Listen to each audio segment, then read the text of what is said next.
Première épître de Paul aux Thessaloniciens, chapitre 5. Pour ce qui est des temps et des moments, vous n'avez pas besoin, frères, qu'on vous en écrive. Car vous savez bien vous-même que le jour du Seigneur viendra comme un voleur, dans la nuit. Quand les hommes diront « paix et sûreté », alors une ruine soudaine les surprendra, comme les douleurs de l'enfantement surprennent la femme enceinte, et ils n'échapperont point.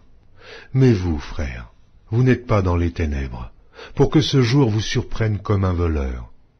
Vous êtes tous des enfants de la lumière et des enfants du jour. Nous ne sommes point de la nuit, ni des ténèbres. Ne dormons donc point comme les autres, mais veillons et soyons sobres. Ceux qui dorment, dorment la nuit, et ceux qui s'enivrent, s'enivrent la nuit. Mais nous qui sommes du jour, soyons sobres, ayant revêtu la cuirasse de la foi et de la charité, et ayant pour casque l'espérance du salut.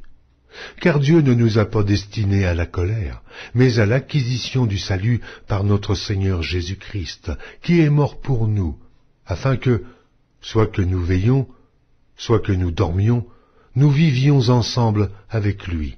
C'est pourquoi, exhortez-vous réciproquement et édifiez-vous les uns les autres comme en réalité vous le faites. Nous vous prions, frères, d'avoir de la considération pour ceux qui travaillent parmi vous, qui vous dirigent dans le Seigneur et qui vous exhortent. Ayez pour eux beaucoup d'affection à cause de leur œuvre. Soyez en paix entre vous. Nous vous prions aussi, frères. Avertissez ceux qui vivent dans le désordre, consolez ceux qui sont abattus, supportez les faibles, usez de patience envers tous. Prenez garde que personne ne rende à autrui le mal pour le mal, mais poursuivez toujours le bien, soit entre vous, soit envers tous. Soyez toujours joyeux, priez sans cesse. Rendez grâce en toutes choses, car c'est à votre égard la volonté de Dieu en Jésus-Christ. N'éteignez pas l'esprit, ne méprisez pas les prophéties, mais examinez toutes choses, retenez ce qui est bon.